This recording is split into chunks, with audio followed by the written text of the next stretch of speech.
No, I have the distinct honor of introducing this year's keynote speaker selected by the graduating class. Now, in the booklet, you find his long biography, and I'm not going to bore you with that, because I'm going to tell you a little something about this distinguished servant leader that many people don't know. First of all, in his 16 years in Congress, I've been his campaign manager every dang year, since day one. Second, thank you. Second, he is my mom's brother, only brother. But third and most important, he was really close with my father, Difunto Benray Vicente de Leon Guerrero, who passed away in 1997. And they were so close that since then, I've always looked up to this man as sort of like a father figure. And the reason why I look up to him is when you hear his life story, you will understand where his humility and empathy comes from. Because he and I have had many political debates where I talk about how we need to rely less on welfare. And he always tells me, son, one of these days you will be down and out and need help. Everyone goes through that. So ladies and gentlemen, dear graduates, it is my honor to introduce this year's keynote speaker, Gregorio Kilili Camacho Sablan.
Well, first, I'd like to thank President De Leon Guerrero for that really wonderful commencement address. He covered all of it, right? I can go home now. Greetings, class of 2024. Did any of you see yourself in any of those photos in my visits to your classrooms? Anybody? Anybody? Raise your hand. No, really?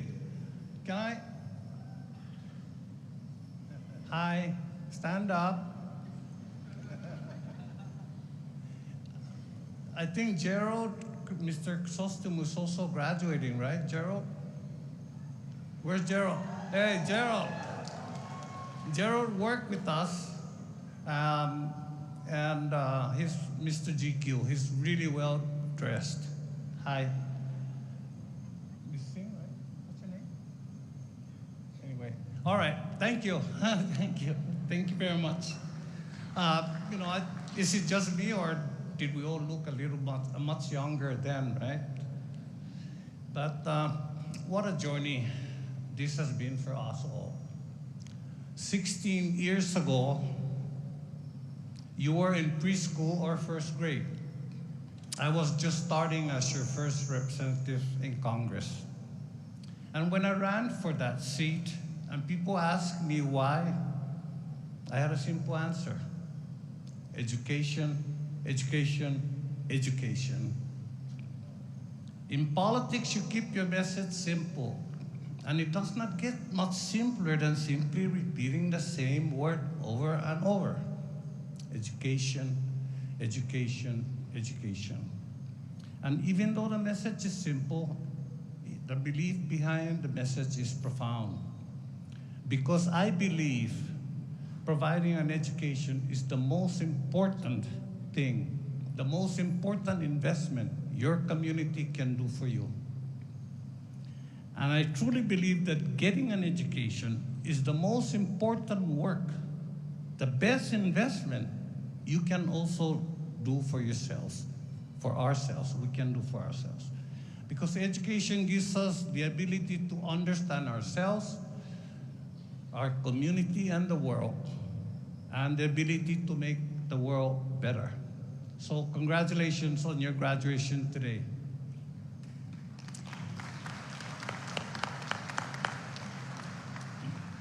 16 years ago, we were all just starting out, and now we are at an inflection point. I am leaving Congress, and many of you are leaving the year after year of formal education. Taking what you have learned out into the world to see what you can do with it. Because we are teaching, we are reaching this moment in life together. This journey of 16 years. I am incredibly grateful to you for inviting me to speak to you today. You give me an incredible gift to be here with you and your families at your graduation, and to feel I have been your companion along the way for 16 years. Thank you. Thank you very much. I should also say how fortunate we are to be celebrating your graduation today. Just as you imagined it would be, classmates together, surrounded by family and friends. On other campuses in America, graduations have been canceled because of political unrest. I certainly support the right of students and any American to speak freely and express their views uncensored. And my heart breaks into pieces, continues breaking, to see the suffering of the people of Palestine and Israel.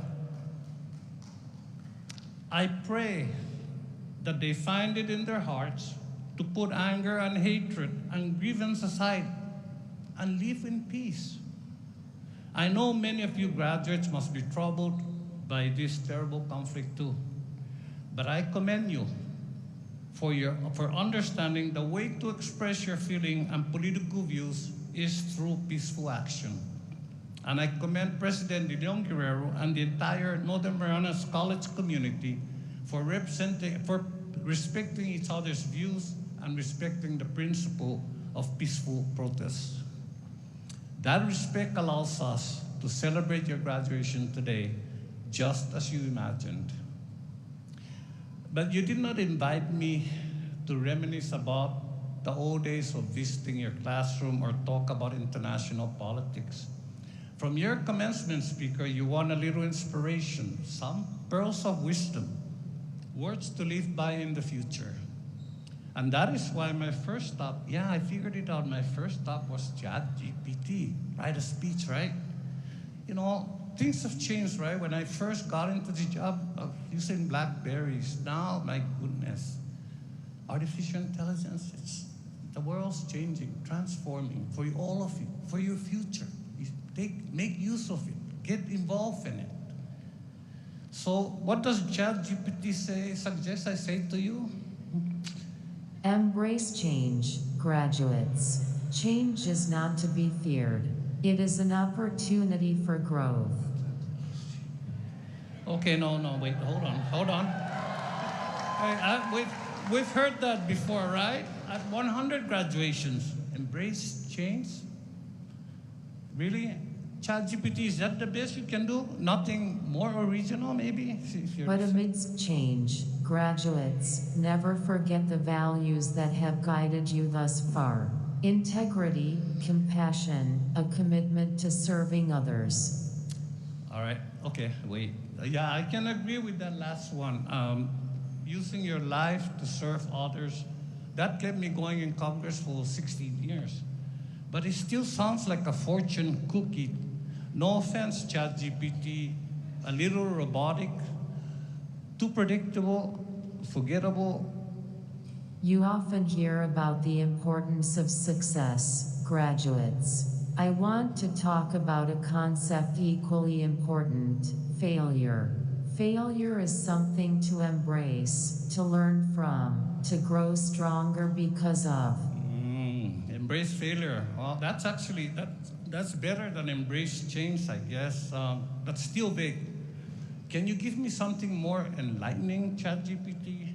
I don't know. Something more Before concrete? inventing the light bulb, Thomas Edison tried thousands of combinations. I have not failed, he famously said. I found 10,000 ways that don't work. That's not what I meant by enlightening. I knew he invented the light bulb, the phonograph, and the motion. And Thomas Edison is so 19th century, right? I mean, look, I'm sorry, graduates. Maybe generative AI was a bad idea for a commencement address. How about I just tell you my story?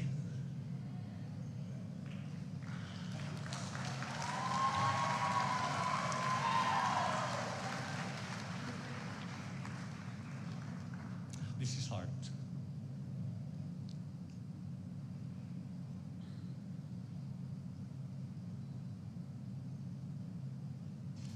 I once used drugs, and I am a drug addict. I have been clean and sober for 28 years, but yes, I am a drug addict. Cocaine, methamphetamine. I came from a good family. My grandfather Kilili trained as a teacher during the German administration. He was the vice governor in the Japanese administration. After World War II, when the Americans moved everyone to Camp Susupi, where the people elected him their first mayor. My uncle and father took after their father and went into public service, helped launch our Commonwealth government. But did I follow in those illustrious footsteps? Did I uphold my family legacy, the Kilili name? No. I turned to drugs and became an addict. I was a joke, broke, in the gutter, a failure and disappointment to everyone who loved me. Well, what can you do when you're at rock bottom, right? How do you avoid despair? Maybe I just got lucky. Maybe I had faith in myself despite my obvious failure. I had a little bit of hope that maybe someday I could be a good public servant, like my father and grandfather, my uncle. Maybe I could represent our islands in Congress. Morris Udo of Arizona, I was lucky enough to meet. A dream. And I had love to keep me going. I don't know why, but my family loved me enough to help me through my darkest days. Friends and mentors loved me enough to help me face the truth about myself. And when I did run for Congress, enough of you were willing to give me your trust and send me to Washington. Today, I want to thank those who gave me their love and guidance, a few people that were close to me. My father, Jesus Sablan, Bishop Tomas Camacho, former Governor Pedro Tenorio, Herman Q. Guerrero, Speaker Mitch Pangilinan, Manuel Sheriff Sablan, Ruth Tai, Manuel Tane Kijo Villagomez, and last, but certainly one of my dearest friends and District Director, Peter Michael, Mike Tenorio. How many knew Peter Michael? How many among our families here remember Peter Michael Tenorio? No? No one? Okay. And of course, those still with me, right? Andrea, my wife.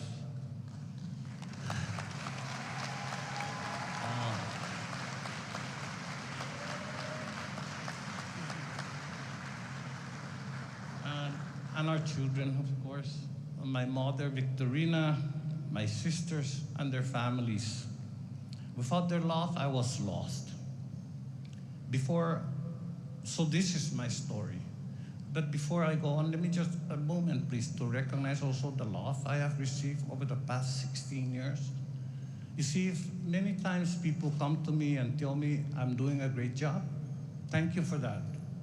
But you need to know that nothing I do doesn't involve the work of the people who work with me in your congressional office. And these are people who work with me, some who work with me for the entire 16 years, who put up with me and my BS, but stuck with us because they believe in the work we do and because they must have loved me somehow. So Mr. Swabak, our Chief of Staff, please stand up. So Mr. Swabak has long hair, so he's cool. And, you know, he's the chief, but in the district office, Ms. Paula Bermudez runs Saipan, Tinian, and Roca. They're all over the place. They're here with us. I think they have an outer room. So I told you my embarrassing story. This is what I wanted to share with you today. Because today you are at the top of your game.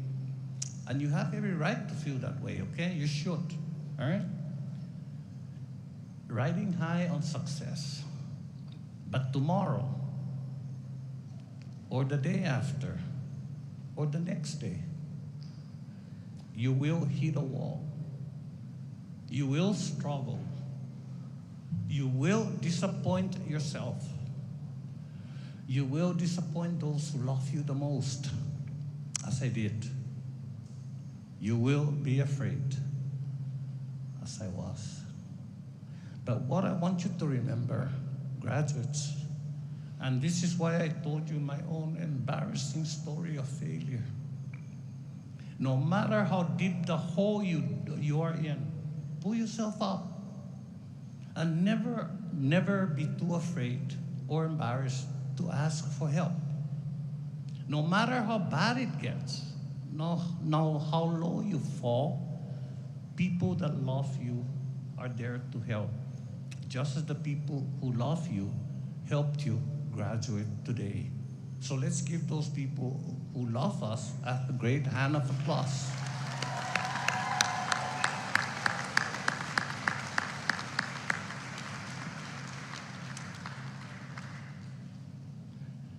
So, you know, when you fall down, get up, take a deep breath, dust yourself off, and move on.